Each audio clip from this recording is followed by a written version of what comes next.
Sermon for second Sunday of Lent 2025. The Gospel today is about Transfiguration, when our Lord took Peter and James and John up a mountain. In their presence he was transfigured. This was so that the apostles could see that our Lord was who he said he was. Moses and Elijah appeared with him. Also they heard the voice of God the Father who said, "This is my Son, my chosen one. Listen to him." As we go through Lent, we can ponder on these things. Lent is a time when we can have a long, hard look at ourselves and see where we are going and what we are doing.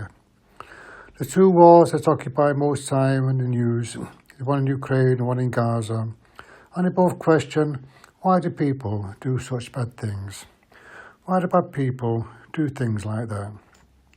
How many lives have been lost since they both began? I was reading in the paper during the week that the Russians have perfected a new type of drone. That's an impact that has a lot of small, sharp pieces of shrapnel that penetrate deep into the flesh of its victims and are hard for surgeons to remove and will cause a lot of pain for years to come. In Gaza, they're turning off the electricity supply to the strip. They get a lot of water from the sea by using a desalination plant, so that will not be able to run.